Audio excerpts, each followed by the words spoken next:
DSC అభ్యర్థులకు అందరికీ నమస్కారం. నా పేరు షేక్ సిద్దిక్. ఆంధ్రప్రదేశ్ రాష్ట్ర ప్రభుత్వం అధికారంలోకి రాకముందు నారా చంద్రబాబు నాయుడు గారు మేము అధికారంలోకి వస్తే మొట్టమొదటి సంతకం మెగా డిఎస్సి మీద పెడతాం అని హామీ ఇచ్చారు. ఇచ్చిన హామీ మేరకు మొట్టమొదటి సంతకాన్ని నారా చంద్రబాబు నాయుడు గారు డిఎస్సి మీద మొదటి సంతకం పెట్టారు. డిఎస్సి మీద సంతకము పెట్టడమే కాకుండా టెట్ కూడా నిర్వహించారు. అనేక కారణాల వల్ల ఏబిసిడి వర్గీకరణ వల్ల కొంచెం ఆలస్యమైంది.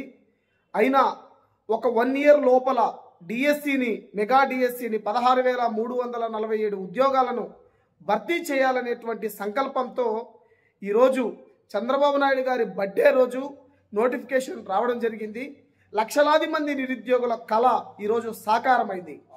గతంలో చూస్తే ఏ ముఖ్యమంత్రి కూడా ఉమ్మడి రాష్ట్రంలో ఇవ్వనటువంటి ఉద్యోగాల నోటిఫికేషన్లు డిఎస్సి ఎస్పెషల్లీ డిఎస్సి ఇచ్చినటువంటి ఘనత నారా చంద్రబాబు నాయుడు గారికి దక్కుతుంది. ఈరోజు ఉపాధ్యాయులు పనిచేస్తున్నటువంటి వాళ్ళ సంఖ్యలో దాదాపు 80% ఉద్యోగాలు నారా చంద్రబాబు నాయుడు గారు ఇచ్చినటువంటి నోటిఫికేషన్లోనే వాళ్ళు వచ్చారని చెప్పేసి తెలియజేస్తున్నాను.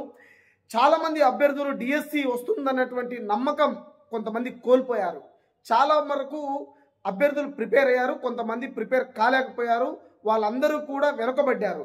అయినా కూడా రాష్ట్ర ప్రభుత్వము 45 రోజుల పాటు సమయం ఇచ్చింది. ఉన్నటువంటి సమయాన్ని సద్వినియోగం చేసుకొని మీరు కలగన్నటువంటి టీచర్ ఉద్యోగాన్ని మీరు సాధించాలని చెప్పేసి నేను మిమ్మల్ని అందరినీ కూడా కోరుకుంటున్నాను. రాష్ట్ర ప్రభుత్వము నోటిఫికేషన్ ఇవ్వడమే కాకుండా ఎస్సీ ఎస్టీలకు వెనుకబడినటువంటి కులాల వాళ్ళకి మైనారిటీలకు ఉచితంగా కోచింగ్ కూడా అందిస్తున్నటువంటి ప్రభుత్వం. ఈ కూటమి ప్రభుత్వంలో నిరుద్యోగులకు అందరికీ అనేక నోటిఫికేషన్స్ రాబోతున్నాయి. త్వరలో జాబ్ క్యాలెండర్ కూడా రాష్ట్ర ప్రభుత్వం ఇవ్వడానికి కూడా సిద్ధంగా ఉంది.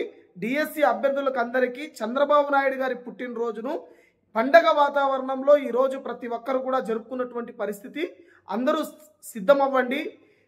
జూలై నెలలో జూన్ 6వ తేదీ నుంచి జూలై 6వ తేదీ వరకు నెల పాటు ఎగ్జామ్స్ రాష్ట్ర ప్రభుత్వం నిర్వహించడానికి ఇప్పటికే నోటిఫికేషన్ ఇచ్చింది. కాబట్టి అందరూ కూడా ప్రిపేర్ అయ్యి మీరు కలగన్న టీచర్ ఉద్యోగాన్ని కొలువులను కొట్టుకోవాలని చెప్పేసి మిమ్మల్ని అందరినీ కూడా నేను కోరుకుంటూ సెలవు తీసుకున్నాను. Thank you.